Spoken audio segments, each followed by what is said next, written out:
Selamat datang di Radio Alam Lain bersama gue, Arif Daniarsya. Sebelum episode ini dimulai, jangan lupa aktifkan lonceng notifikasi dan follow YouTube channel Radio Alam Lain biar kamu gak ketinggalan episode berikutnya. Dan bagi teman-teman yang ingin membaca langsung ceritanya, bisa langsung klik link di deskripsi. Seperti apa kisah kali ini? Selamat mendengarkan.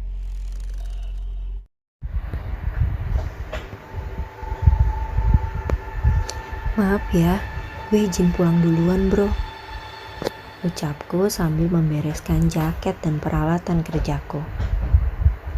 Saat itu jam masih menunjukkan pukul 23:13 atau sekitar jam 11 malam. Aku yang saat itu sedang kerja shift malam harus pulang lebih dulu karena mendengar kabar kalau ayahku di Bogor sakit sampai dibawa ke UGD. Tanpa pikir panjang, aku memberanikan diri meminta izin ke leaderku untuk pulang lebih awal. Untungnya dia berbaik hati memberiku izin. Walau saat itu gudang masih cukup banyak pekerjaan. Oh iya, aku bekerja di salah satu gudang logistik di Jakarta Utara. Setelah keluar dari kawasan gudang, aku tidak pulang ke kontrakan. Akan tetapi langsung menuju ke salah satu jalan besar untuk mencari bis dan berangkat secepatnya ke Bogor dengan masih memakai seragam kerja. Halo? Aduh, gak diangkat, keluhku sambil melihat layar ponsel. Aku sedikit panik karena memang berita ini sangat mengejutkanku. Padahal tadi nomor milik kakakku ini yang menghubungiku dan mengabarkan ayahku sakit. Tapi sekarang ia malah tidak aktif. Aku jadi semakin khawatir kalau mereka semua sibuk karena kondisi ayah yang memburuk. Sialnya, sudah berdiri 30 menit pun masih tidak ada kendaraan umum yang lewat. Setidaknya angkot untuk mengantarku menuju terminal. Aku lalu berpindah posisi, duduk di sebuah kursi kecil yang berada di bawah sebuah jembatan kereta. Malam semakin sunyi, tidak ada toko atau pedagang makanan yang buka. Benar-benar aku sendirian di sini. Sesekali ada motor lewat, tapi hanya sedikit. Ingin rasanya aku memesan ojek online untuk mengantarku sampai terminal.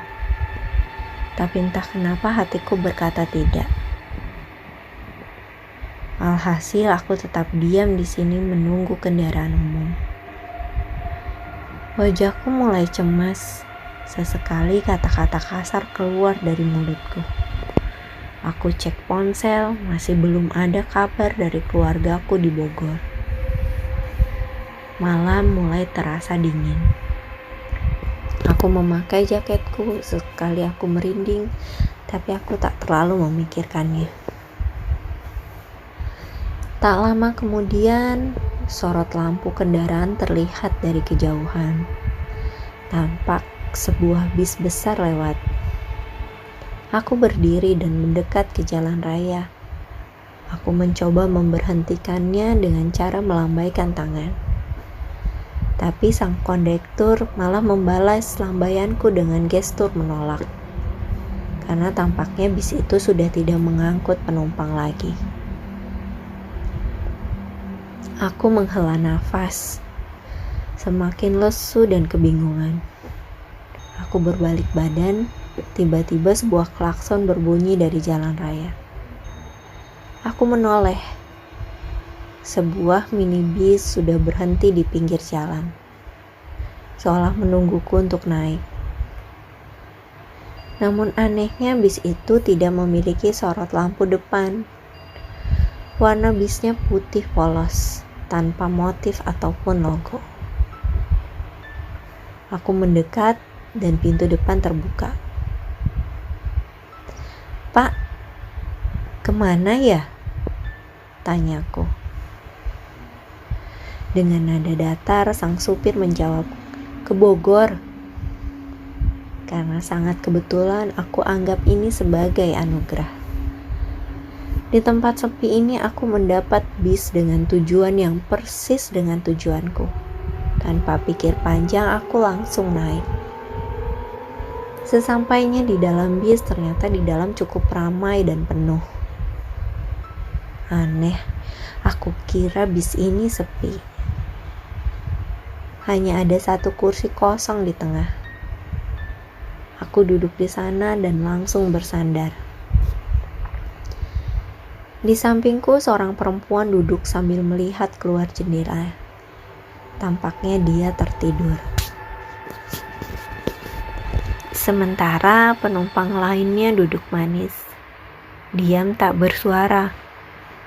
Mereka tidak main ponsel atau saling mengobrol, tapi diam terpaku begitu saja. Bahkan seorang anak balita yang cenderung tak bisa diam pun terlihat tak bergeming sama sekali. Tak lama bis berjalan, aku mulai bisa merasa tenang. Aku kirim pesan ke kakakku kalau aku sudah dalam perjalanan.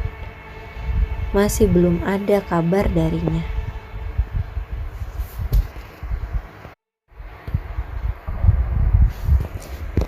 Singkat cerita, selama beberapa menit aku tak merasakan ada yang aneh di bis ini. Sampai suatu ketika, bis ini mulai masuk ke jalanan yang dipenuhi pepohonan dan hutan di sana-sini.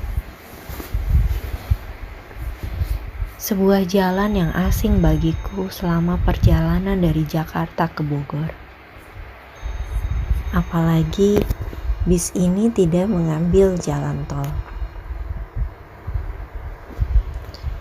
Awalnya aku berpikir bis ini mengambil jalan pintas, karena ini sudah malam juga. Jadi buat apa lewat jalan tol kalau ada banyak jalan pintas yang sepi seperti ini? Iya, itu masuk akal. Aku kembali bersandar, memejamkan mata dan mencoba tidur. Walau sebenarnya perjalananku tidak jauh. Saat memejamkan mata itu, aku mendengar suara rintihan dari arah samping. Ya, dari arah perempuan di sampingku. Aku memejamkan mata dan menoleh ke arahnya. Karena ia menghadap ke jendela dan rambutnya yang panjang, aku jadi tidak bisa melihat wajahnya. Tapi mendengar rintihannya, sepertinya ia sakit. Suara rintihan itu mulai berubah menjadi suara nafas yang sesak dan tersengal-sengal, seperti penderita asma. Aku semakin khawatir, apalagi saat ini sedang musim virus menular. Aku lalu memegang bahunya dan bertanya, Mbak nggak apa-apa?" Tanyaku penasaran. Tapi ia tidak menjawab dan masih dengan posisi semula. Aku berpikir kondisinya amat tidak bagus.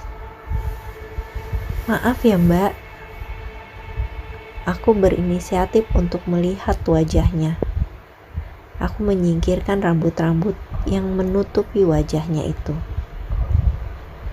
Belum selesai menyingkirkan rambut, tiba-tiba dia menoleh dan langsung menatapku. Wajahnya pucat seperti mayat. Tatapan matanya kosong ke arahku dan 2 buah kapas terpasang di lubang hidungnya. Persis seperti mayat, mulutnya terbuka dan mengeluarkan suara rintihan sekaligus sesak nafas seperti tadi. Aku kaget dan hampir terjatuh. Kemudian terpaku menatap perempuan itu. Apakah ini nyata? Gumamku dalam hati. Tolong! Aku ketakutan dan teriak sambil berdiri. Akan tetapi betapa terkejutnya aku saat aku berdiri dan melihat sekitar. Semua penumpang yang ada di bis ini berubah menjadi pocong. Satu persatu penumpang yang berbalut kain kafan itu menoleh ke arahku. Persis seperti perempuan tadi. Lubang hidung mereka disumbat oleh 2 buah kapas. Wajahnya pucat. Semua tatapan mata mengerikan itu tertuju kepadaku. Aku langsung ketakutan dan mau tak mau aku berlari ke arah supir untuk meminta pertolongan.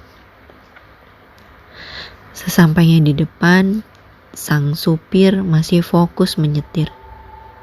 "Pak, tolong, ada pocong," ucapku panik. "Ah, pocong apaan, ngaco kamu," kata Pak supir. "Bener Pak, ini pocong beneran," jawabku berusaha meyakinkan. "Oh, itu teman-teman saya Mas." Sang supir lalu menoleh ke arahku, menunjukkan wajahnya yang rata tanpa hidung, mata, maupun mulut. Melihat itu aku langsung pingsan di tempat dan tak mengingat apa-apa.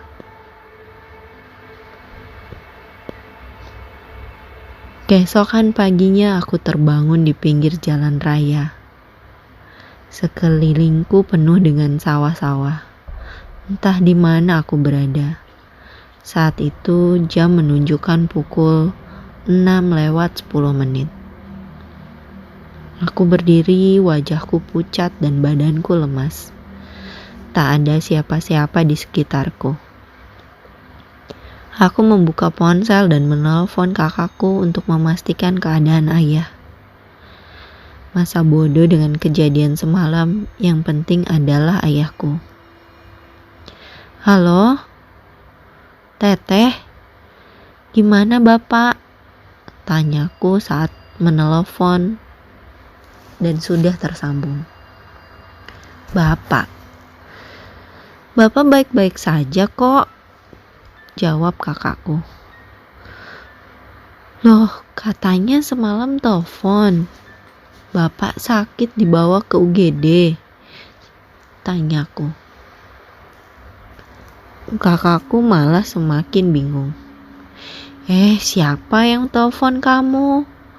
Teteh gak telepon kok.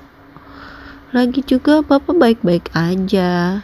Sehat kok. Ini lagi nongkrong di pos ronda orangnya," kata kakakku menjelaskan. Sontak aku merinding sekaligus bingung. Siapa yang meneleponku semalam dan mengabarkan ayah sakit? Terus yang telepon semalam siapa?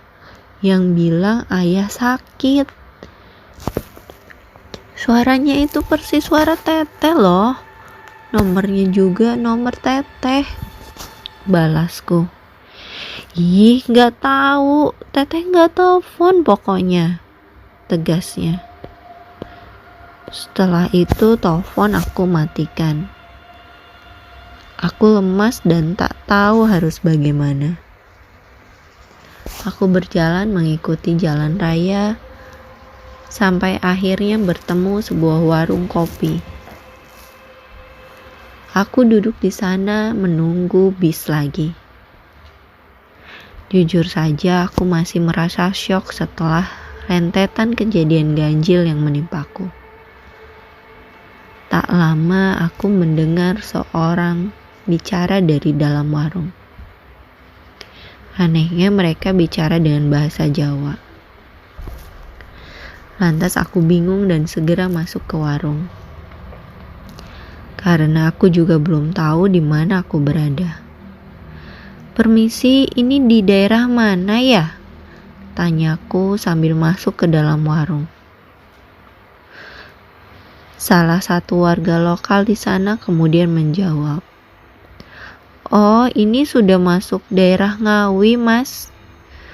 Aku semakin syok saat mendengar jawaban itu. Ya, sejauh itu bis setan membawaku. Dari Jakarta ke Ngawi, Jawa Timur, dan hanya memakan waktu beberapa jam saja. Aku terdampar di tempat yang sama sekali aku tidak kenal, sangat jauh dari rumah maupun tempat rantauku.